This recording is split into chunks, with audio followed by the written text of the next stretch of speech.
नमस्कार, बहुत स्वागत है आपका। आप देख रहे हैं सबसे बड़ा अखाड़ा। मैं हूं आपके साथ शिल्पा तोमर। कोरोना की दूसरी लहर के असर को कम करने के लिए और तीसरी लहर के प्रकोप से देश को बचाने के लिए वैक्सीनेशन का काम लगातार चल रहा है। अब तक पूरे देश में 22 करोड़ से ज्यादा वैक्सीन की डोजेज लगाई जा चुकी है। लेकिन जिस तरह से वैक्सीन नीति को आगे बढ़ाया जा रहा है, उस पर गंभीर सवाल खड़े हो रहे हैं। जी हां, विपक्ष तो पहले ही केंद्र की वैक्सीन नीति को फेल करार दे रहा था और अब सुप्रीम कोर्ट ने भी सरकार से इस पर सख्त सवाल पूछ लिए हैं। ऐसे में सबसे बड़े टीकाकरण अभियान चलाने का दावा करने वाली केंद्र सरकार इस वक्त अपनी ही वैक्सीन नीति को लेकर चौतरफा घिरती हुई नजर आ रही है। केंद्र को फटकार लगाते हुए सुप्रीम कोर्ट ने कहा कि 18 से 44 साल की उम्र के लिए लागू मौजूदा वैक्सीन नीति तर्कहीन और मनमानी है। अदालत ने यह भी पूछा कि आम बजट में वैक्सीन के लिए जिन 35,000 करोड़ रुपए का ऐलान किया गया था, उसका इस्तेमाल यहां क्यों नहीं किया जा रहा। वैक्सीनेशन में हो रही देरी पर सुप्रीम कोर्ट ने कहा, जब देश के नागरिकों के अधिकार संकट में हो तब अदालत इस तरह मूकदर्शक बनकर नहीं बैठ सकती। ऐसे में सुप्रीम कोर्ट ने अब केंद्र की वैक्सीन नीति का पूरा हिसाब किताब मांग लिया है। अब केंद्र को बताना होगा उसने कब कब वैक्सीन खरीदी, पूरे देश को वैक्सीन लगाने के लिए उसका क्या प्लान है। अदालत में ये जवाब सरकार को अब 2 हफ्ते के अंदर देने होंगे। राज्य सरकारों से राजनीतिक दल भी केंद्र की नीति पर लगातार सवाल खड़े कर रहे हैं। कांग्रेस सांसद राहुल गांधी लगातार वैक्सीनेशन के मुद्दे पर आक्रामक रुख अख्तियार कर रहे हैं। केंद्र से देशव्यापी मुफ्त टीकाकरण अभियान चलाने की बात कर रहे हैं। सिर्फ राहुल गांधी ही नहीं, बल्कि ममता बनर्जी, अरविंद केजरीवाल, एमके स्टालिन समेत कई विपक्षी नेताओं ने केंद्र सरकार से यही मांग की है। हालांकि दूसरी तरफ बीजेपी लगातार आरोप लगा रही है कि विपक्षी पार्टियों के शासित राज्यों में दरअसल वैक्सीन की बर्बादी की जा रही है और इसीलिए रफ्तार धीमी है। अब सबसे बड़ा सवाल यह है कि आखिर कैसे दूर होगा वैक्सीन का संकट, और आज की चर्चा इसी मुद्दे पर। ऐसे में बहुत सारे सवाल खड़े होते हैं, मसलन 35,000 करोड़ का ये क्या है हिसाब, जिसका जवाब सुप्रीम कोर्ट की तरफ से मांगा गया है।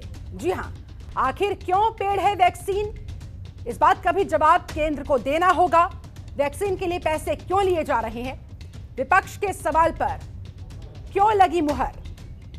विपक्ष लगातार जो सवाल खड़े कर रहा था उस पर मुहर लगती हुई नजर आ रही है। तो आखिरकार ऐसा क्यों, आखिर कैसे दूर होगा वैक्सीन का संकट। इसके अलावा एक और महत्वपूर्ण सवाल कि क्या वैक्सीन नीति पर सुधार की आवश्यकता है, सुधार की जरूरत महसूस हो रही है। आगे वैक्सीनेशन का सरकार का क्या रहेगा पूरा प्लान, जो दावा अब सरकार कर रही है, आखिरकार उसके पीछे क्या बेस है, यह भी जानेगी कोर्ट। और क्या वैक्सीन के बजट का नहीं हो पाया है इस्तेमाल। आज इन्हीं तमाम सवालों के जवाब ढूंढने के लिए हमारे साथ एक पूरा खास पैनल इस समय जुड़ा हुआ है। पैनल का मैं तारुफ जल्दी से आपसे करवा देती हूं। हमारे साथ बीजेपी प्रवक्ता अश्विनी शाही जुड़े हुए, बहुत स्वागत है सर आपका। हमारे साथ कांग्रेस प्रवक्ता अतुल पाटिल जुड़ चुके हैं, आपका भी बहुत स्वागत करती हूं।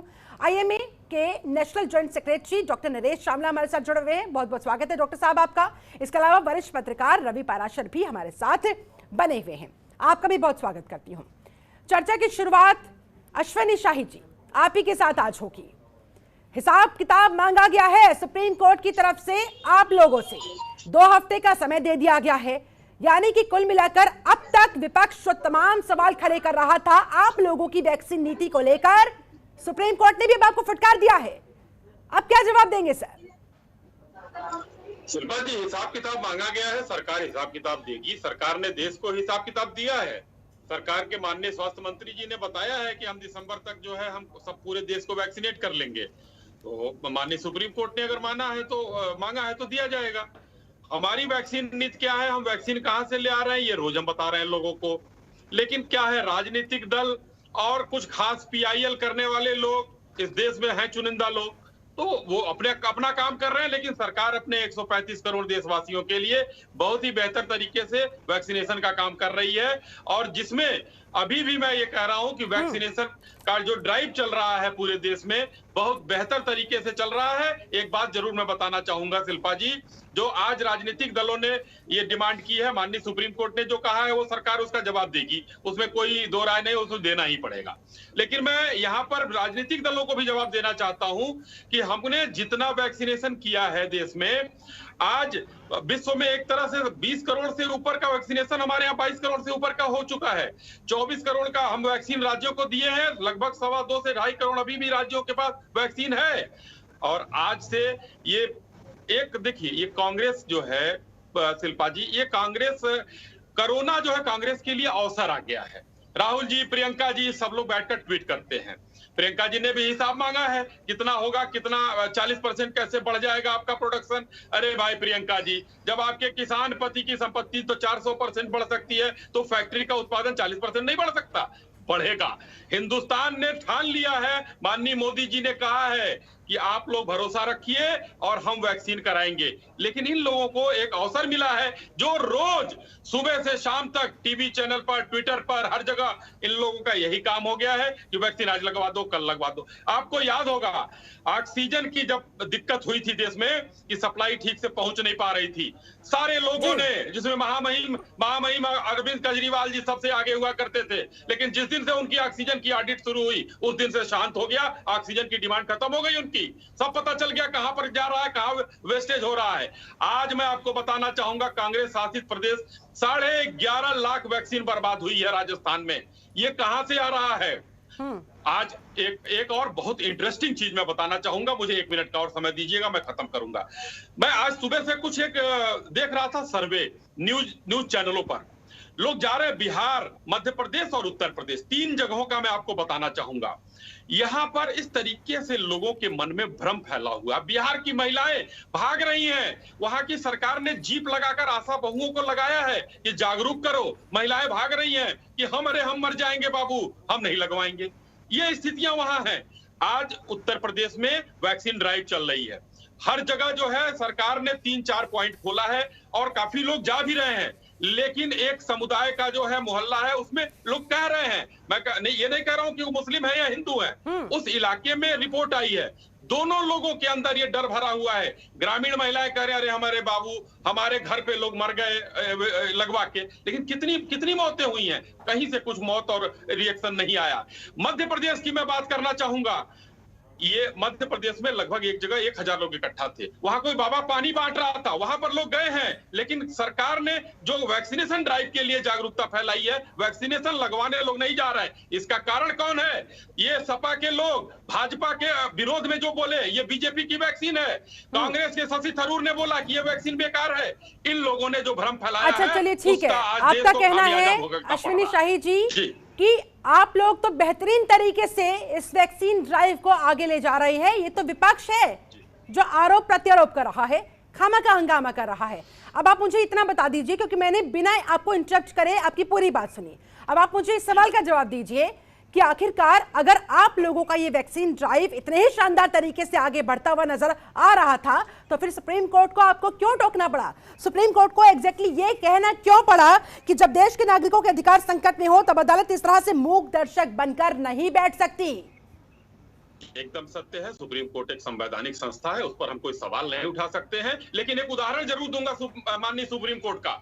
दिल्ली के एक मल्टी स्टोरी बिल्डिंग की घटना मैं बताना चाहता हूँ। 6वें फ्लोर पर कोई रहता था, उसने एक चिड़िया का घोंसला लगाया, उसके चिड़िया आनी शुरू हो गई।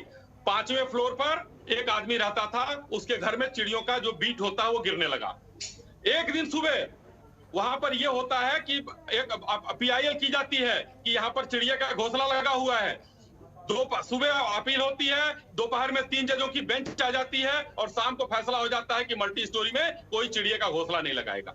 ऐसे भी फैसले आते हैं। उत्तर प्रदेश में भी एक फैसला आया, माननीय कोर्ट का, हर गांव में 2 एम्बुलेंस होना चाहिए, जिसको माननीय उच्चतम न्यायालय ने सिरे से नकारा। तो फैसले ऐसे भी आते हैं, लेकिन जो सार्थक और सच है उसको सरकार मानने में कहीं पीछे नहीं हटेगी। हाँ ठीक है, लेकिन आज बात यहाँ पर सुप्रीम कोर्ट की तरफ से आप लोगों को बड़ी फटकार की हो रही है। सुप्रीम कोर्ट को तो आप लोग सुप्रीम मानते ही होंगे ना। चलिए, विपक्षियों को तो आप कह देते हैं कि वो राजनीति कर रहे हैं, जानबूझकर इस तरह से आप लोगों को बदनाम करने के लिए लोगों के बीच भ्रम फैलाते हैं, आप लोगों के ऊपर आरोप लगाते हैं। लेकिन सुप्रीम कोर्ट तो लोगों के कंसर्न को लेकर ही सामने आया है ना।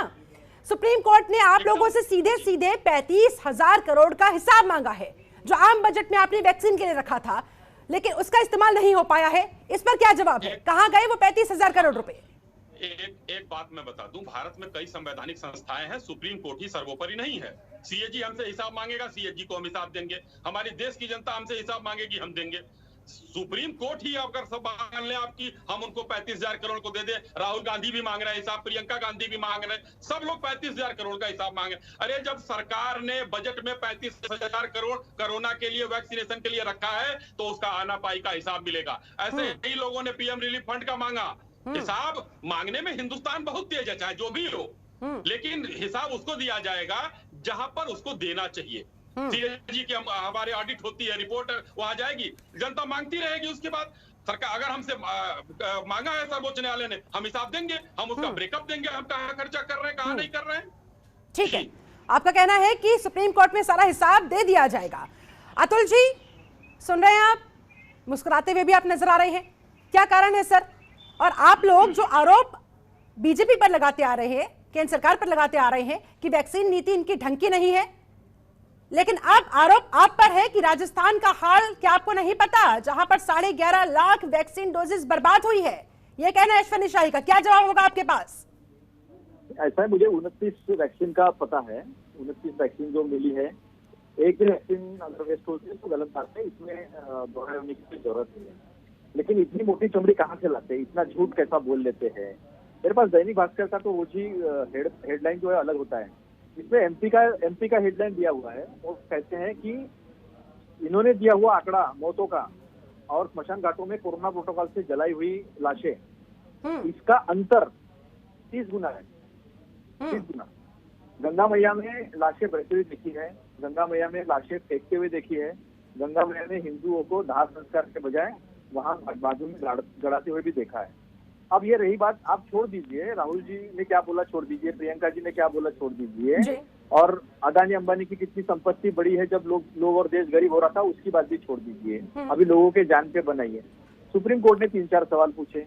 सुप्रीम कोर्ट ने पूछा कोविन ऐप के बारे में, सुप्रीम कोर्ट ने डिजिटल डिवाइड के बारे में पूछा कि लोग वो ऐप में रजिस्टर नहीं कर पाते, कैसा होगा। सुप्रीम कोर्ट ने पॉलिसी के बारे में पूछा, इनको पॉलिसी मालूम नहीं है। सुप्रीम कोर्ट ने पूछा इनको कि जब तीसरी वेव में 18 से 44 साल यानी युवा और देहात यहाँ पर इन्फेक्शन ज्यादा हो सकता है, तो फिर ये आपने शुरू करने के बाद बंद क्यों किया।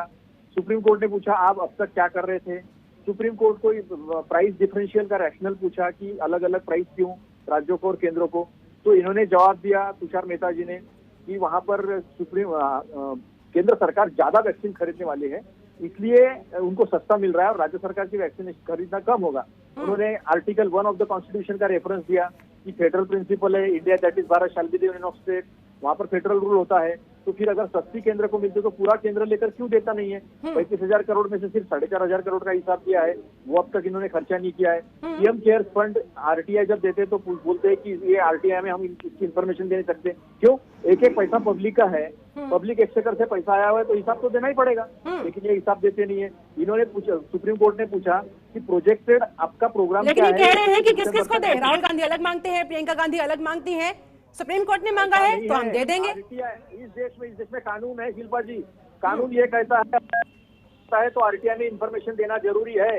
आरटीआई का इन्होंने क्या किया, इन्होंने क्या किया सारे दुनिया को मालूम है। अभी मेरी बात सुनिए, ये वैज्ञानिकता की बात करते हैं, बहुत अच्छी बात है। मैं इनका सुनो, लास्ट मुद्दा, उनको काफी समय दिया आपने। बोलिए। आप मेरे साथ यहाँ तो भी कम से कम अन्याय मत कीजिए जनता। नहीं sir, this is your time, speak up. हाँ, अभी ऐसा है शिल्पा जी कि ये कोई कहता है मंत्री गोबर लगाओ, कोई कहता है गोमूत्र लगाओ, कोई कहता है वापी में 1100 लोगों ने वहां पर यज्ञ किया मोदी जी के, उसमें से 400 लोगों को कोरोना हो गया। वो प्रज्ञा साध्वी जी क्या कहती है, उनको खुद एडमिट होना पड़ा। तो ये अवैज्ञानिकता फैलाने का काम कौन करता है? रामदेव बाबा पे आपने एक शो किया था, कोरोनिल का प्रचार करने इस देश के स्वास्थ्य मंत्री जाते हैं, वैक्सीन का प्रचार नहीं करते। आप 216 करोड़, अभी मैं आपको कैलकुलेशन बताता हूँ, 1 जुलाई से 1 करोड़ वैक्सीन रोज आने वाली है। 31 दिसंबर तक ये कहते हैं कि हम 216 करोड़ वैक्सीन देंगे। 1 जुलाई से लेकर 31 दिसंबर तक 180 दिन होते हैं। अगर प्रतिदिन 1 करोड़ आना है तो 180 करोड़ भी आना है। ये इनका A+B² जो है ना फार्मूला, जो प्रधानमंत्री मोदी जी ने दिया था, वैसा ही ये फार्मूला इनको जोड़ना भी नहीं आता है, प्लस करना भी नहीं आता है कि 180 करोड़ आएगी 216 करोड़ क्यों बोलते हैं। तो इसीलिए सुप्रीम कोर्ट में जो लताड़ पड़ी है, जो मार पड़ी, इसकी वजह यह है कि they don't have a policy, they don't know how to vaccinate to the whole of India, and they are only lying, वो रोज झूठ बोल रहे हैं। ठीक है, चलिए उनके पास नहीं है, अगर कांग्रेस के पास है तो जरा बताइएगा सर, लेकिन लौटूंगी आपके पास। और भी मेरे पास तमाम सवाल है, हमारे साथ और भी खास मेहमान जुड़े हुए हैं, उनका भी ओपनिंग इंट्रोडक्शन ले लेते हैं, ओपनिंग कमेंट ले लेते हैं। डॉक्टर नरेश चावला हमारे साथ लगातार जुड़े हुए हैं। डॉक्टर नरेश, इस वैक्सीन नीति को लेकर आप किस तरह से सोचते हैं? विपक्ष तो लगातार सवाल खड़े कर ही रहा था, लेकिन आज सुप्रीम कोर्ट की तरफ से ये सवाल जो उठाए गए, ये फटकार जो केंद्र सरकार को पड़ी, क्या वाकई में बहुत सारे लूप होल्स हैं इस वैक्सीन नीति में जिसे सरकार छिपाने की कोशिश कर रही है? एक डॉक्टर होने के नाते आप किस तरह से देखते हैं? शिल्पा, मैं जो इंडियन मेडिकल एसोसिएशन का जो मत है वो बताना पसंद करूंगा, क्लियर टू एवरीवन। नंबर 1, हमें ये भूलना नहीं चाहिए, अब हम वैक्सीनेशन पॉलिसी की बातें कर रहे हैं। हमारा वैक्सीनेशन स्टार्ट हुआ था 16 जनवरी से, शुरुआत में ज़्यादा नहीं लगा था, लेकिन आजकल डिमांड बहुत ज़्यादा है। और क्योंकि सब जानते हैं जो दूसरी लहर में हमने जो नर्क देखा है हमारे देशवासियों ने, और जो मौतें देखी हैं और जो मैक्सिमम से देखी हैं, उससे बेचैनी इतनी ज़्यादा थी। अब हम सबकी कोशिश होनी चाहिए, सियासत को ना देखते हुए हमें ये देखना चाहिए कि मैक्सिमम लोग वैक्सीनेट हुए। और मत भूलिए शिल्पा कि आज से जस्ट 3 महीने के अंदर अंदर हम तीसरी लहर का डर हमारे मन में आज भी है, और जनता सुन के भयभीत हो जाती है अगर उसमें बच्चे इन्वॉल्व हो जाएंगे, क्योंकि अभी 18 साल से कम की वैक्सीनेशन की स्टार्ट भी नहीं हुई है, उसकी बात भी नहीं चल सकती अभी, उसकी ना कोई वैक्सीन है, उसका ट्रायल अभी कोवैक्सीन का होना बाकी है। इसको देखते हुए, किसी सियासत को ना देखते हुए, चाहे वो नेशनल गवर्नमेंट है, चाहे वो स्टेट गवर्नमेंट्स है, चाहे कोई भी पॉलिटिकल पार्टी है, इस टाइम कोशिश एक ही होनी चाहिए कि अगर ये कहा जा रहा है दिसंबर तक भी वैक्सीनेट कर सकते हैं, लेकिन हमारी कोशिश जरा पहले के लिए होनी चाहिए। लेकिन आज की तारीख में मात्र सिर्फ 20-25 लाख लोग वैक्सीनेट हो रहे हैं, उससे ये टारगेट हम पूरा नहीं कर सकते। तो चाहे हमारे पास 3 वैक्सीन अभी हैं, कोवैक्सीन, कोविशील्ड और स्पुतनिक, चाहे हमें मॉडर्ना का और फाइजर की वैक्सीन का लाइसेंस दिया जा रहा है, जल्दी आ जाएगी, लेकिन उनकी वो वैक्सीन बहुत महंगी हैं और उनके लिए कोल्ड स्टोरेज चाहिए होता है, वो ज्यादा शायद नहीं लग पाएंगी। इनको देखते हुए हमारे देश में इन 3 जो सीरम इंस्टीट्यूट ऑफ इंडिया और भारत बायोटेक, जो ये 2 ही कंपनियां वैक्सीन बना रही हैं, हमें उनको ऑगमेंट करना पड़ेगा। उसको देखते हुए सुप्रीम कोर्ट ने जो कहा है बिल्कुल ठीक कहा है, it has to be a rational policy. Rational means कि सबको बराबर हो, जितनी प्रोडक्शन हो रही है उसको बराबर मिले, ताकि कोई भी किसी प्रदेश का सीएम ज्यादा डिमांड न कर सके। लेकिन अगर एक रेशनल पॉलिसी हो जाएगी, वो पॉलिसी 18 to 45 वालों के लिए भी होनी चाहिए और 45+ वालों के लिए होनी चाहिए। अगर एक रेशनल पॉलिसी हो जाएगी तो किसी को भी शिकायत करने का मौका नहीं मिलेगा। लेकिन ये रेशनल पॉलिसी ट्रांसपेरेंट होनी चाहिए, अकाउंटेबल होनी चाहिए, और बाकायदा किसी प्रदेश का कोई भी इंसान ऐसी डिमांड ना करे, किसी भी पॉलिटिकल पार्टी का कोई आत्मा न बांट करे। ये काम हमें बहुत ही जल्द करना पड़ेगा, क्योंकि हम पे दबाव बहुत ज्यादा है। अगर हम ये जल्दी नहीं कर पाए, अगर थर्ड वेव सितंबर अक्टूबर में आ गई, तो वो हाल ना हो जाए जो सेकंड वेव में था। इसके लिए I always say that all should cooperate, और हमें अपनी एनर्जीज को कोऑर्डिनेट करते हुए बहुत जल्दी ये पॉलिसी लानी चाहिए, ताकि किसी की भी शिकायत ना रहे, और हम अपने लेके बच्चों को भी और बाकी एडल्ट्स को आने वाली किसी भी विपदा से बचा सकें। इसके अलावा I think that should be A top national priority in this national public health emergency. जब पब्लिक ये सब लगा हुआ है तो हमें रिजल्ट्स मिलने चाहिए। सियासत का तो समय ही नहीं होना चाहिए। It should be only action action action. अगर ऐसा होगा तो मुझे उम्मीद है किसी की शिकायत नहीं रहेगी। ठीक है, वरिष्ठ पत्रकार हमारे साथ रवि पाराशर भी जुड़े हुए हैं। रवि जी, आप किस तरह से इस पूरे मामले को देख रहे हैं, सुप्रीम कोर्ट की इस टिप्पणी को देख रहे हैं? बात यहाँ पर जिस तरह से डॉक्टर नरेश ने कही है कि वैक्सीन नीति रैशनल होनी चाहिए, ट्रांसपेरेंट होनी चाहिए, लेकिन सवाल तो ये खड़ा होता है ना कि जब तक सरकार स्वीकार नहीं करेगी कि कहीं कोई कमी है, तब तक उसमें सुधार कैसे हो पाएगा?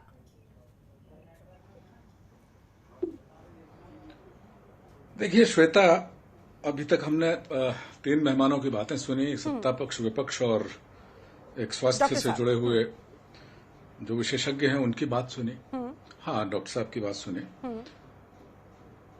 और सत्ता पक्ष और विपक्ष, डॉक्टर साहब ने तो बहुत सही कहा कि ये एक्शन का समय है, कोई सियासत नहीं होनी चाहिए। ये नटशेल में 2 चीजें हैं, और सबको टीका मिलना चाहिए, रैशनल नीति होनी चाहिए। ये सिद्धांततः बहुत बिल्कुल सही बात कही डॉक्टर साहब ने। लेकिन अगर हम सत्ता पक्ष और विपक्ष के लोगों का रिएक्शन देखें, उनकी बातचीत देखें, और जो मीडिया का अपना एक टेम्परामेंट है, एक सेट पैटर्न हो गया है, उसका अगर गौर से अध्ययन करें तो ऐसा लगता है कि जैसे सुप्रीम कोर्ट ने टीकाकरण नीति को लेकर कोई फैसला सुना दिया। 2 हफ्ते का समय केंद्र सरकार को जो भी सवाल सुप्रीम कोर्ट ने उठाए हैं उन पर जवाब देने के लिए 2 हफ्ते का समय बाकायदा दिया गया है। और आपको यह भी बता दूं कि राज्य सरकारों से भी कुछ सवालों को लेकर जवाब मांगे हैं सुप्रीम कोर्ट ने, उनके जवाब भी 2 हफ्ते के अंदर मांगे हैं राज्य सरकारों से भी। हमारे देश में जो मूल ढांचा है, हमारा लोकतांत्रिक जो ढांचा है, हम इधर उधर बहुत जल्दी चले जाते हैं। हम हमारे यहाँ विधायिका है, उसका पूरा सम्मान लोकतंत्र में है, कार्यपालिका है, उसका पूरा सम्मान है, और न्यायपालिका है। चौथा स्तंभ हम आमतौर पर मीडिया को मानते हैं, लेकिन 3 जो मोटे तौर पर जो स्तंभ हैं। अब सवाल ये है कि क्या हम अदालती सिस्टम यानी न्यायपालिका जो हमारे देश में है, त्रिस्तरीय न्यायपालिका है, लोअर कोर्ट्स हैं, हाई कोर्ट्स हैं और फिर सुप्रीम कोर्ट है, क्या हम किसी मामले की प्राइमा फेसाई जो संज्ञान कोर्ट लेता है उसके पहले दिन की जो टिप्पणियां हैं, जो सवाल हैं, क्या हम उनको फैसला मान लें? ये एक बहुत महत्वपूर्ण सवाल है। चूंकि मैं 30 वर्षों से अधिक मीडिया से जुड़ा हुआ रहा हूं, अभी भी डिजिटल मीडिया और बहुत सारे अखबारों में, पत्रिकाओं में मैं लेख लिखता हूं समसामयिक विषयों पर। अखबारों से मेरी शुरुआत हुई और बड़े ग्रुप्स में मैंने 8 साल लगातार प्रिंट में काम किया है, तो रिपोर्टिंग का डर्रा मैं जानता हूं। सुप्रीम कोर्ट अगर सुनवाई किसी केस की कर रहा है, हाई कोर्ट कर रहा है या लोअर कोर्ट कर रहा है, अगर कोई डाउट्स हैं माननीय न्यायाधीश के या खंडपीठ के दिमाग में, तो वो अगर सवाल के तौर पर उन्हें उठा रहा है, तो हम एक पक्ष के समर्थन में सुप्रीम कोर्ट को या किसी कोर्ट को नहीं रख के बात कर सकते कि जो विपक्ष की जो मांग है उसके करीब सुप्रीम कोर्ट आ गया। हो सकता है कि केंद्र सरकार 2 हफ्ते में अपना जो जवाब दे, सुप्रीम कोर्ट की खंडपीठ या सुप्रीम कोर्ट की एकल पीठ उससे संतुष्ट हो जाए। लेकिन उससे पहले छोटा सा सवाल रवि जी, फिर आखिरकार सुप्रीम कोर्ट को यह जरूरत क्यों आन पड़ी कि 2 मोटे तौर पर उन्होंने शब्दों का इस्तेमाल किया, एक ये कि तर्कहीन है और एक ये कि मनमानी। आप इससे फिर क्या समझते हैं? किस तरफ संकेत, किस तरफ इशारा था? ऑब्जर्वेशन, देखिए ऑब्जर्वेशंस बहुत सारे होते हैं। ऑब्जर्वेशंस जो सुनवाई के दौरान वकील साहब कुछ बोलते हैं किसी पक्ष के, तो जज साहब भी कुछ बोलते हैं, उन ऑब्जर्वेशंस को पकड़ के आप अंतिम कंक्लूजन पे नहीं पहुंच सकते। या यूं कहें कि विपक्षी पार्टियां या केंद्र सरकार किसी भी ऑब्जर्वेशन को लेके अपने पक्ष में ठीक है। अतुल जी का जल्दी से कोई रिएक्शन ले लेते हैं। अतुल जी कुछ कहना चाहते हैं जल्दी से? आपको इंतजार करना पड़ेगा, ब्रेक पर जाना होगा। हमारे जो पत्रकार मित्र है उनका पूरा सम्मान रखते हुए मैं कुछ टिप्पणियां जो सुप्रीम कोर्ट की है वो बताना चाहूंगा। सुप्रीम कोर्ट को जब तुषार मेहता जी ने कहा कि आप ये पॉलिसी जो है वो हम बता नहीं पा रहे हैं, आप पॉलिसी मत, हम डिक्टेट मत कीजिए, तो सुप्रीम कोर्ट ने क्या कहा है? सुप्रीम कोर्ट ने कहा if we had to do it we would have done it 15 days back। अगर हमको ये करना रहता तो हम 15 दिन पहले कर चुके होते। ये तीसरा हियरिंग था, सुमोटो सुप्रीम कोर्ट ने लिया है और ये सारी परिस्थितियां देखकर ही सुप्रीम कोर्ट ने ये सुमोटो लिया है। तो सबसे पहली ये बात कि ये पहले ऑब्जर्वेशन इसे ये कंटिन्यू, अगर इलाहाबाद हाईकोर्ट बोलता है कि ये जेनोसाइड है, अगर दिल्ली हाईकोर्ट ये बोलता है कि बेक बोरो स्टील, चोरी करो, खरीदो या उठा कर लेके आओ, लेकिन आपको तो ये टिप्पणियां जो पहली आई नहीं है, टिप्पणियां नहीं है ये खड़ा रुख अख्तियार किया है सुप्रीम कोर्ट ने। और आज तो ये भी कहा है सुप्रीम कोर्ट ने कि जो संविधान ने उनको शक्तियां दी है कि अगर इस देश के नागरिक के फंडामेंटल राइट्स, मूलभूत अधिकार, उसका अगर हनन होता है तो उनको बचाने का अधिकार, कर्तव्य सुप्रीम कोर्ट का है, न्यायालय सुप्रीम कोर्ट मुख्तसर बनकर नहीं बैठ सकती है। बात करेंगे, चलिए ठीक है, जवाब लेंगे अश्विनी शाही से, लेकिन फिलहाल माफी के साथ अतुल जी आपको यहाँ पर मुझे रोकना पड़ेगा, बहुत छोटा सा ब्रेक मुझे यहाँ पर लेना होगा, लेकिन ब्रेक के बाद जब हम लौटेंगे तो अतुल जी आपको पूरा समय दूंगी, आप अपनी पूरी बात जरूर रखिएगा। इसके अलावा आपने जो सवाल उठाया था कि दरअसल बीजेपी के पास इस समस्या का कोई समाधान है ही नहीं, तो आप लोगों के पास क्या समाधान है? आप लोग सामने आइए ना,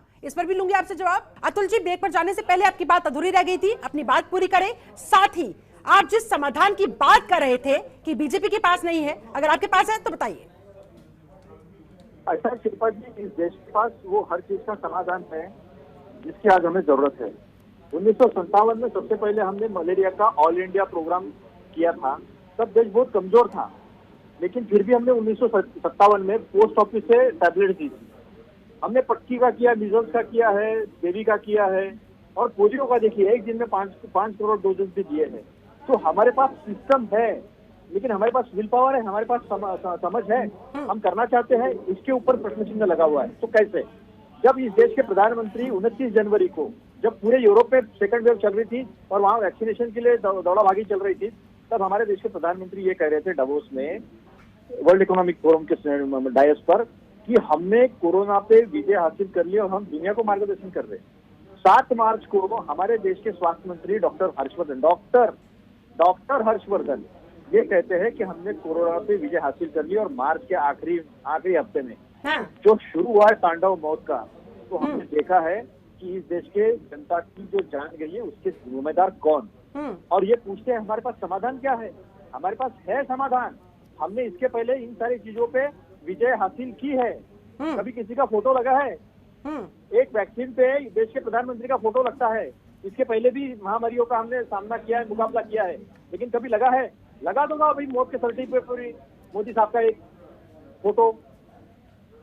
क्या मजाक लगा के रखा है? और हर बात पर अश्विनी शाही जवाब देना चाह रहे हैं। सवाल नहीं उठाएगा। जो बाइडेन आकर सवाल उठाएंगे। ठीक है, अतुल जी सुन लेते हैं। अश्विनी शाही जवाब देना चाह रहे हैं आपके इन तमाम सवालों का। ठीक है, जल्दी से सर, 10 सेकंड जल्दी। 12 फरवरी से लेकर आज तक सन्माननीय राहुल जी ने और प्रियंका जी ने कोई भी निगेटिव बात नहीं कही। आगाह किया सरकार को विनती की है और सरकार को सही मार्ग। अच्छा ठीक है अश्विनी जी, अतुल जी ये भी कह रहे हैं कि नेगेटिविटी की कोई बात राहुल गांधी की तरफ से, प्रियंका गांधी की तरफ से नहीं कही गई है, बल्कि ये दोनों तो आप लोगों को आगाह करने के लिए, आगे का रास्ता दिखाने के लिए तमाम बातें कह रहे हैं, लेकिन आप है कि सुनने को तैयार नहीं है। सिस्टम तो है आप लोगों के पास, लेकिन विल पावर नहीं है। क्या जवाब होगा? उसके बाद डॉक्टर नरेश सामने के पास जाऊंगी। हमारे कांग्रेसी मित्र ने बहुत बढ़िया कहा। इससे उन्होंने एक डेट बताया कि उसके बाद उन्होंने कोई नेगेटिव बात नहीं की। इसका मतलब कि उन्होंने पहले नेगेटिव बात की देश के लिए। और मैं बताना चाहूंगा, मैं एक डेट, पर्टिकुलर डेट बताना चाहूंगा। 4 मई को वो कहते हैं। मेरे भाई, क्यों अपने ज्ञान का और समझ का प्रदर्शन कर रहे हो? एक एक करके सुन लेते हैं एक बार सर। सुन लीजिए भाई, 12 फरवरी 2020 के पहले नहीं था। आप हमसे सुन लीजिए भाई, क्यों प्रदर्शन करते हो? ठीक है अश्विनी जी, तारीख छोड़ दीजिए सर, तारीख छोड़ दीजिए सर। विपक्ष अगर कुछ सुझाव देना चाह रहा है तो आप लोगों को तो उसको वेलकम करना चाहिए ना। आप लोगों के जान पे उतर सर सियासत से ऊपर उठकर उसका वेलकम किया जा सकता है। अश्विनी शाही, किया जा सकता है ना? राहुल जी ने सियासत से ऊपर उठकर ही बात की है। हाँ ठीक है सर, सुन लीजिए भाई, सर जवाब ले लेते हैं अश्विनी शाही का। बोलिए सर। देखो, आप अगर टिप्पणी करोगे व्यक्तिगत, तो व्यक्तिगत टिप्पणी मैं भी कर सकता हूँ। अतुल जी व्यक्तिगत टिप्पणी पर मत जाइए प्लीज प्लीज। आप दोनों से मेरी दरख्वास्त है, समय जाया ना करें। और भी पैनलिस्ट हमारे साथ बैठे हुए हैं। अश्विनी शाही कंप्लीट योर मैंने व्यक्तिगत टिप्पणी की हो तो बताएं, ये कांग्रेसी क्यों व्यग्र हो रहे हैं? मैंने एक डेट की बात की। मैं कह रहा हूँ राहुल गांधी अगर व्यक्तिगत है तो ये लोग मोदी जी को व्यक्तिगत क्यों कहते हैं? ये व्यक्तिगत नहीं है। अरे सुनिए भाई, सुनिए हमारी बात। 4 मई को आपने मुझ पे टिप्पणी की है, आपने मुझ पे टिप्पणी की है, ये ज्ञानी बेटे, ये बेटे, वो बेटे। कहां से ऐसे लोगों को शिल्पा जी आप सर अतुल जी आपको जो भी आपत्ति होगी आपके पास आऊंगी तब आप उनसे दर्ज करवा सकते हैं। अश्विनी शाही, जो मैंने आपसे सवाल किया था वैक्सीन नीति को लेकर, सर उस पर जवाब दीजिए, वो ज्यादा जरूरी है क्योंकि देश की जनता आपको सुन रही है। मैं बता रहा हूँ, अपने ज्ञानी को भी बता रहा हूँ। देखिए, मैंने अभी डॉक्टर साहब ने कहा, मैं मानता हूँ डॉक्टर साहब की बात को आगे बढ़ाता हूँ। सियासत नहीं होनी चाहिए, एक्शन होना चाहिए, और वो एक्शन सरकार कर रही है। मैं सहमत हूँ, और एक्शन सरकार कर रही है। अभी हमारे ज्ञानी मित्र बैठे हुए हैं, उन्होंने 180 करोड़ वैक्सीन का आंकड़ा दे दिया, एकदम सही दे दिया। आप बताइए 18 साल से नीचे, डॉक्टर साहब और मैं रवि जी को भी कहना चाहूंगा, शिल्पा जी आपसे, 18 वर्ष से नीचे का अभी हमारे पास नहीं है। डॉक्टर साहब ने कहा 18 वर्ष से ऊपर के लगभग 80 या 85 करोड़ लोग हैं देश में, उनको वैक्सीन देना है। 180 करोड़ वैक्सीन हमारे ज्ञानी मित्र ने बता दिया। 180 करोड़ में लगेगा कि नहीं उनको? आप 85 करोड़ लोगों को 160 करोड़ चाहिए, 22 करोड़ हम लगा चुके हैं। अब आप उनसे पूछिए, ये ज्ञान दे रहे थे। 4 मई, सुनिए, और आगे भी है, नहीं अभी बीच में नहीं, अभी जवाब लीजिए। ठीक है, जल्दी से। 40 से अभी, अब दूसरा मैं आता हूँ माननीय कोर्ट पर। उन्होंने कहा कि 44 से 18 से 44 तक की मनमानी हो रही है। मनमानी नहीं हो रही है, ये तर्कहीन भी नहीं है। अभी एक जो है हाई कोर्ट मध्य प्रदेश का है, शायद मैं नहीं जानता हूँ। कल उनका अखबार में, कहीं अंग्रेजी अखबार में मैं पढ़ रहा था, कहा हाई कोर्ट ने कि बुजुर्ग लोग अपना जीवन जी चुके हैं, 18 से 44 को वैक्सीन दीजिए। ये तर्कहीन है या भारत सरकार का जवाब तर्कहीन है? ये एक चिंता का विषय है। तीसरी बात अभी कह रहा हूं, हमारे ज्ञानी मित्र ने कुछ आंकड़े दिए शिल्पा जी, और मुझे भी आंकड़ा देना बहुत जरूरी है। इन्होंने कहा मलेरिया हमने पहले से कर लिया। मैं 4 बीमारियां गिनाऊंगा। 1930 में इंसेफ्लाइटिस का टीका विश्व में आ गया था, हिंदुस्तान में आया 2013 में। क्यों आया? 1955 में पोलियो का टीका आया, हिंदुस्तान में 78 में आया है टीका। कैसे आया? बहुत भारी ये ज्ञानी है और इनकी सरकारें हुआ करती थी। हेपेटाइटिस का टीका 1982 में विश्व में आ चुका था और हिंदुस्तान में 2005 में आया है। जल्दी से जवाब देकर मुझे आगे बढ़ना होगा। ठीक है, आपने आंकड़े पेश किए। अतुल पाटिल जवाब दे।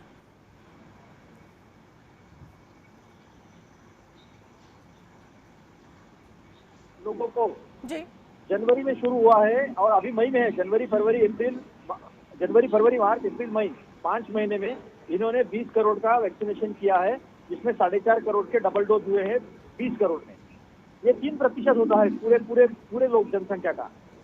जावड़ेकर जी ने सामने आकर कहा था 1 जुलाई से लेकर 31 दिसंबर तक 216 करोड़ वैक्सीनेशन हो जाएगा। तो मैंने गिना के बताया कि 180 करोड़ होता है पर डे 1 करोड़ से।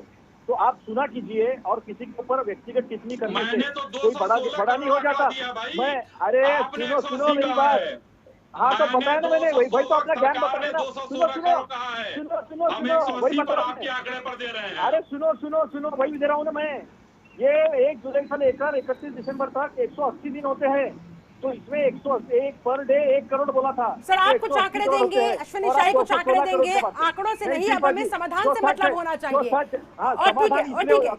ठीक है सर, आऊंगी आपके पास भी।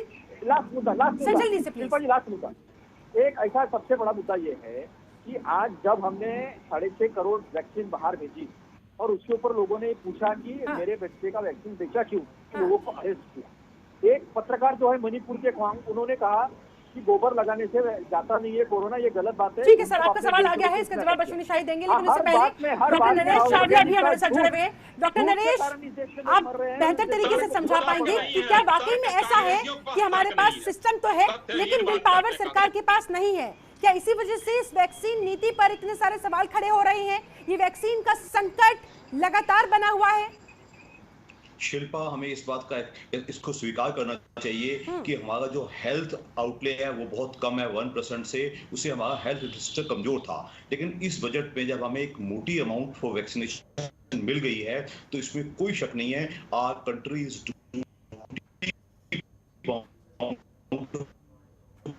टू वैक्सीन गुलाम नहीं है। कोरोना एक स्मार्ट वायरस है, वो कब दोबारा अपने आप को नया वेरिएंट बना के कब हमारे लिए दिक्कतें पेश करेगा वो हमें नहीं मालूम। लेकिन जो हमारे हाथ में है, हमारे हाथ में हम जितनी ज्यादा पॉपुलेशन को वैक्सीनेट कर पाए, ये हमारे देश की सिस्टम टॉप प्रायोरिटी होनी चाहिए। सियासत तो बहुत छोटी चीज है, अगर एक प्रॉपर वैक्सीनेशन पॉलिसी बन जाए, जितना वैक्सीन उस देश में बनेगा उसके हिसाब से उसका प्रॉपर डिस्ट्रीब्यूशन हो जाए, तो मेरे हिसाब से किसी किस्म की सियासत की गुंजाइश ही नहीं रहेगी। तो we all states, national government, NGOs, private players, सबको मिलकर सिस्टम कोऑर्डिनेट करना पड़ेगा। लेकिन इस सिस्टम मेरे हिसाब से जो स्थिति हम सब इसके वाकफ हैं, जो हमने महीना पहले देखा है, ऐसा दोबारा ना हो हम सोच भी नहीं सकते। इसलिए हमें कुछ भी सब कुछ अकाउंटेबल हो, ट्रांसपेरेंट हो और सिस्टम वाइज हो। अगर ऐसा हो जाए, अगर अगले हफ्ते 10 दिन में भी हो जाए, तो मैं समझता हूं up to 1 crore vaccine per day लगेगी, तब हम अक्टूबर तक कुछ अचीव कर पाएंगे। अदरवाइज आप सोच के देखिए, क्योंकि अभी तो ये भी शक है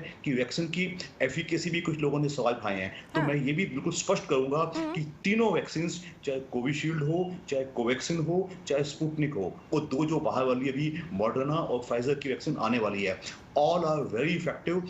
आपके माध्यम से मैं आम जनता को ये इत्तला दूंगा, जो छुटपुट लोगों की अज्ञानता चल रही है उसको बिल्कुल बंद किया जाए। उसके लिए हेल्थ वर्कर यूज किए जाएं, पॉलिटिकल पार्टीज अलग से अपील करें, एनजीओज अलग से अपील करें, इंडियन मेडिकल एसोसिएशन के 3.5 डॉक्टर अलग से अपील करें। ये बिल्कुल युद्ध स्तर पे काम होना चाहिए, ताकि कोरोना को हम इस साल के अंत से पहले बिल्कुल वेव आए या तो आए ना,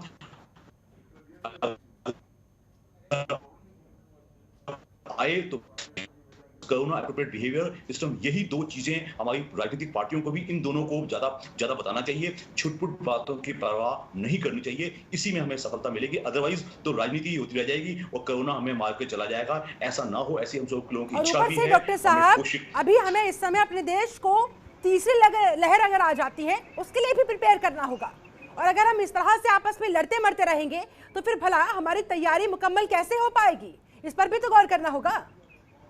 बिल्कुल ठीक कहा आपने। मेरे विचार में the media channels are also duty point to educate the patient. System health education और कोरोना वैक्सीन प्रमोशन हमारी टॉप पॉलिसी होनी चाहिए, और प्लस गवर्नमेंट की टॉप पॉलिसी कि जो मैन्युफैक्चरर्स हैं, जो चाहे ग्लोबल टेंडर्स फ्लोट किए जाएं, चाहे और प्लेयर्स को लाइसेंस दिया जाए। जो बात चल रही थी, जो पेटेंट है, जो पेटेंट राइट्स हैं जो ड्रग कंपनीज के, उनको कहा जाए कि अपने पेटेंट राइट को थोड़ा छोड़ें और जो दूसरी कंपनीज को परमिट करें, ताकि जैसे फॉर एग्जाम्पल सार इंस्टीट्यूट बना रही है तो दूसरी कंपनीज ल्यूपिन है, सिप्ला है, कुछ और कंपनी हैफकिंस हैं, ये बनाने को तैयार हैं। ओनली थिंग इज कि लाइसेंस, ये सारा काम बहुत ही डायनेमिकली बहुत जल्द होना चाहिए। ये ऐसा ना हो कि कर तो सब सकते हैं लेकिन कर कोई नहीं रहा, तो सिस्टम करने की जरूरत है। Action action action, proper distribution हो, तो मेरे हिसाब से ये कोई बहुत मुश्किल काम नहीं है। ओनली कोऑर्डिनेशन चाहिए, कोऑपरेशन चाहिए, और फालतू की राजनीति को छोड़ा जाए, इसी से हमें सफलता मिलेगी। बिल्कुल, बहुत अच्छी बात कही डॉक्टर नरेश चावला ने। रवि पराशर, वाकई में बहुत इंपॉर्टेंट पॉइंट यहाँ पर डॉक्टर चावला उठाते नजर आए हैं कि कर तो सब सकते हैं लेकिन करता कोई नहीं है। आखिरकार करने के लिए किसे, क्या आसमान से किसी को उतारना पड़ेगा? सरकार कब समझेगी इस बात को?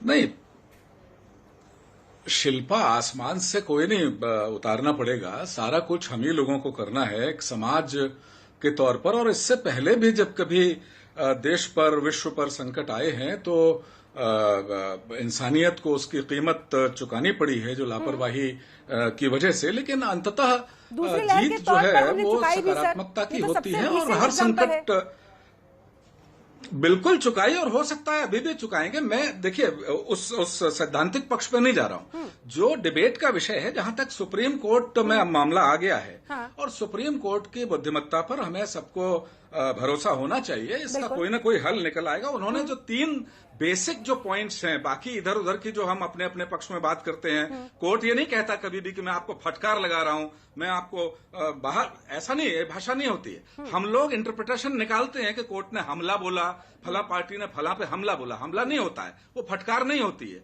बहरहाल मैं इस पे नहीं जाऊंगा। 3 जो बेसिक पॉइंट्स हैं जो सुप्रीम कोर्ट ने, जिनके तहत पूरी ये सुनवाई की है, उसमें एक तो ये है कि टीके के लिए ऑर्डर जो है कब कब दिया गया। तो ये इस एक सवाल का जवाब जब सुप्रीम कोर्ट में 2 हफ्ते बाद आ जाएगा केंद्र सरकार की तरफ से, तो जाहिर है कि पिछली जो गलतियां किसने की, क्या की, वो सामने आ जाएंगी। दूसरा सवाल जो बहुत महत्वपूर्ण है, सुप्रीम कोर्ट ने ये पूछा है कि वैक्सीन की जो सप्लाई है उसकी तारीख क्या है। मतलब जहां से आपने, चाहे वो स्वदेशी स्रोत हो या बाहर से कहीं से आपने अरेंजमेंट किया है प्रोक्योरमेंट का, तो वो कब तक हमें मिलने वाला है, सप्लाई डेट, सप्लाई की कट ऑफ लाइन क्या है। और तीसरा सवाल जो सुप्रीम कोर्ट ने अहम पूछा है वो ये है कि दिसंबर तक जो सरकार दावा कर रही है कि दिसंबर तक वो वैक्सीनेशन का काम भारत में पूरा कर लेगी, तो तीसरा जो सवाल है कैटेगरिकली पूछा है कि दिसंबर तक देश भर में टीकाकरण आप कैसे कर लेंगे, क्या उसका मैकेनिज्म आपने सोचा है। ठीक है, अब इन सवालों के जवाब जाहिर है कि केंद्र सरकार को सुप्रीम कोर्ट में देने पड़ेंगे। और सुप्रीम कोर्ट में ऐसा तो है नहीं कि कोई छोटा मोटा व्यवस्था हो। भारतीय संविधान की सर्वाधिक जो मजबूत जो संस्था है, पिलर है आज की तारीख में, वो सुप्रीम कोर्ट है, और कोर्ट है दूसरी। तो कोर्ट में मनमाने जवाब और वो सारी चीजें नहीं दी जा सकती। जो वस्तुस्थिति है उनसे अवगत कराना पड़ेगा। और मुझे ये लगता है श्वेता, सॉरी माफ करना शिल्पा, कि जब सर्वोच्च न्यायालय में मामला अपने सुओ मोटो, जैसा कि कांग्रेस के हमारे सहयोगी कह रहे थे कि सुओ मोटो जब उन्होंने ले लिया है, तो फिर सुप्रीम कोर्ट की विजडम पे भरोसा बिल्कुल हमें करना चाहिए। 1-1.5 हफ्ते 2 हफ्ते बाद जब कार्रवाई गति पकड़ेगी तो इसका कोई ना कोई एक मैकेनिज्म सुप्रीम कोर्ट की ओर से बना दिया जाएगा जो देश हित में होगा। यहाँ पर ये भी खड़ा होता है रवि पराशर कि आखिरकार नींद से जगाने की आवश्यकता पड़ती क्यों है, और वैक्सीन का संकट जिस तरह से इस समय दिखाई दे रहा है, वाकई में कहीं ना कहीं कोई ना कोई कमी तो हो रही होगी ना। उस कमी पर काम करने की समय आवश्यकता है, उसमें सुधार करने की समय आवश्यकता है। लेकिन जब तक आप इस बात को स्वीकार नहीं कीजिएगा तो वर्कआउट कैसे होगा उस पर फिर? नहीं, बिल्कुल। देखिए, बिल्कुल हर मामले में उत्तरोत्तर सुधार की गुंजाइश रहती है, और जो स्थितियां मार्च में थीं वो आज नहीं है। जाहिर है कि कुछ, देखिए, दो चीजें होती हैं। मैं चूंकि विज्ञान का विद्यार्थी हूं तो मैं अपने हिसाब से बात कहूंगा। दो चीजें होती हैं। एक तो होता है अपने आप जो कुदरती तौर पे, एक स्वाभाविक तौर पे कहें कि विकास होता रहता है, सुधार होता रहता है चीजों में, और एक होता है योजनाबद्ध तरीके से। एक तो बुखार किसी को आ जाए, नेचुरोपैथी में तो यह है कि बुखार आ जाए माथे पे पट्टी रखिए, कोई दवाई मत खाइए, भूखे रह लीजिए, कुछ परहेज कर लीजिए, तो धीरे धीरे धीरे धीरे टेम्परेचर बहुत सारे मामलों में अपने आप नियंत्रित हो जाएगा। तो वो एक स्वाभाविक इलाज हो गया। लेकिन एक बाकायदा पद्धति, जो चाहे एलोपैथी हो, कोई भी एक सिस्टमेटिक एक इलाज की जो पद्धतियां हैं, उसके तहत इलाज करना पड़ता है। तो जो सुधार है परिस्थितियों में, वो तो विजिबल है।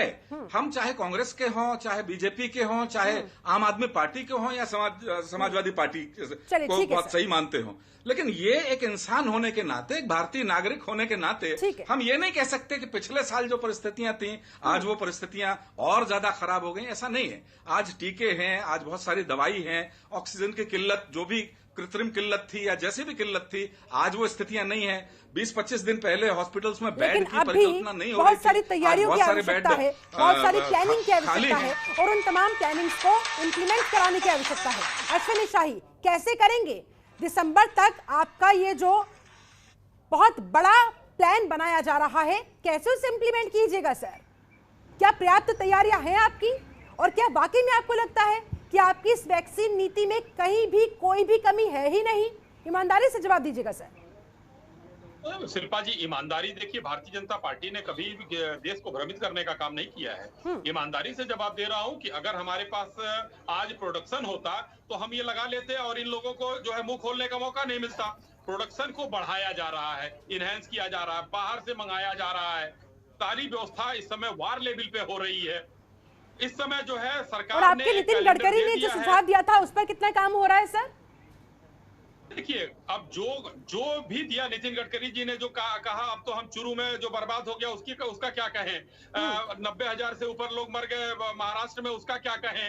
ये सब चीजें अलग हैं। लेकिन जो वैक्सीन नीति की बात है, उस पर अगर आप बात करेंगी तो सरकार एकदम दृढ़ संकल्प है कि दिसंबर तक 216 करोड़ की डोजेज की जो बात है, वो डोजेज आ जाएंगे। और धीरे धीरे अभी भी 2.25 करोड़, देखिए हर आदमी, मैं एक महाराष्ट्र का उदाहरण लेता हूं। महाराष्ट्र हमेशा रोता रहा कि मेरे पास नहीं है, लेकिन सबसे ज्यादा एक समय लगाया था, सबसे ज्यादा वैक्सीनेशन महाराष्ट्र ने किया था। छत्तीसगढ़ ने कहा कि हम नहीं लेंगे, सबसे पहले भ्रम फैलाना शुरू किया छत्तीसगढ़ के मुख्यमंत्री ने, पंजाब के मुख्यमंत्री ने, शशि थरूर ने। यानी कि दिसंबर तक आपकी तैयारी है, लेकिन आप मुझे इतना बताएं, अगर इस बीच तीसरी लहर आ गई तो क्या कीजिएगा? बच्चों की जान पर अगर बनाई तो क्या कीजिएगा? उसके लिए अस्पताल तैयार किए जा रहे हैं, उसके लिए पूरी व्यवस्था की जा रही है। तीसरी लहर की इस बार कोई भी चूक नहीं होने पाएगी। ठीक है, ये व्यवस्था सरकार की हर जगह चल रही है। ठीक है, अतुल पाटिल, आपका फाइनल कमेंट जल्दी से सर, क्या लगता है आपको?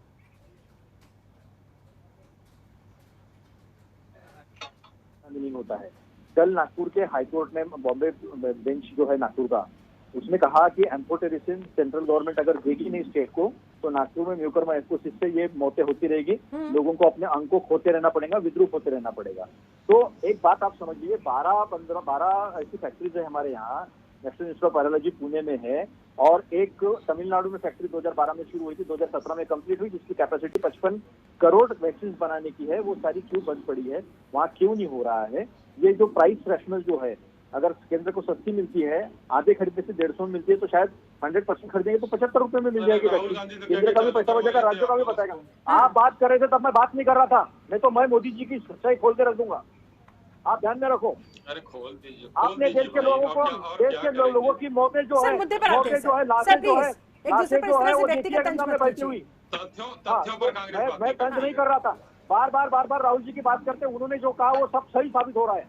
आप क्या बात कर रहे हैं? और जो मोदी जी कर रहे सारा गलत हो रहा है। अरे महाराष्ट्र पहले बाहर निकला सबसे। ठीक है, अतुल जी समाधान बताइए। अब आगे क्या कुछ किया जाना चाहिए ताकि देश को तीसरी लहर से भी बचाया जा सके और इस वैक्सीन के संकट से भी बचाया जा सके?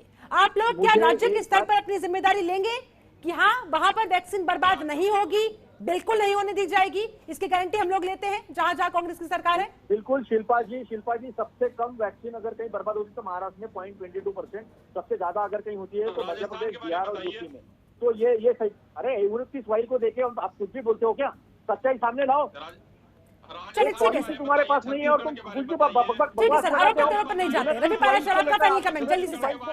आप ये बात करते हो, आप गोबर की बात और गोमूत्र की बात करने वाले लोग, आपके मंत्री को है, स्वास्थ्य मंत्री कोरोनिल के एडवर्टाइज में जाते हैं, शर्म नहीं आती है देश के स्वास्थ्य मंत्री को? कोरोनिल के एडवर्टाइज करते हैं तो लाओ कोरोनिल को सबको, फिर कोरोनिल से करो सारी। अरे बेशर्मी की हद तो हुई है आपकी। मर रहे लोग यहाँ पर, लाशें नदी में ठीक है बहाई जा सर, रही है प्लीज प्लीज और आप प्लीज सर, मुझे बात फाइनल कर रहे कमेंट भी हैं। लेने होंगे और भी तो पहले से हमारे साथ जुड़े हुए हैं। रवि पाराशर आपका फाइनल कमेंट। रवि जी आवाज मिल पा रही है? हाँ, मुझे हाँ, मिल बोलिए पा सर। रही है। क्या कहेंगे सर जाते जाते? शिल्पा, जाते जाते मैं कहना चाहूंगा कि मेरा अपना पूरा जो कार्यकाल जितना भी रहा, मीडिया से जुड़ा रहा मैं, मुझे लगता है कि मीडिया को भी एक सकारात्मक भूमिका इस पूरे मसले पर निभानी चाहिए। आज ही मैं बहुत सारे चैनल देख रहा था, नाम नहीं लूंगा। एक चैनल पे मुझे नूह की रिपोर्टिंग मैंने देखी, मुझे बड़ा अच्छा लगा कि जो एक विभ्रम फैलाया जा रहा है आम ग्रामीण में कि नपुंसक हो जाएंगे, वैक्सीन लगा लेंगे तो मर जाएंगे। और एक यही तो कहा जा रहा है ना कि सबको अपनी अपनी जिम्मेदारी समझते हुए एक दूसरे के सहयोग के साथ इस जंग को लड़ना होगा। ठीक है डॉक्टर नरेश चावला, आपका फाइनल कमेंट जल्दी से सर, समय की कमी है मेरे पास।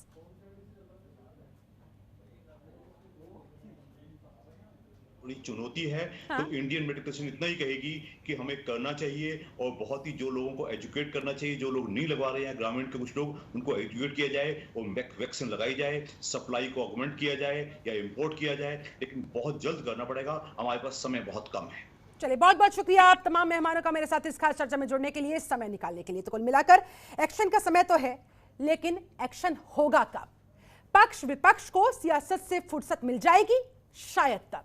चलिए इसी के साथ मेरे साथ इस खास चर्चा में जुड़ने के लिए आप सभी का बहुत बहुत शुक्रिया। आप बने रहे जनतंत्र टीवी के साथ। नमस्कार। खबरों के निष्पक्ष विश्लेषण के लिए सब्सक्राइब करें Jantantra TV and press the bell icon. Never miss any update.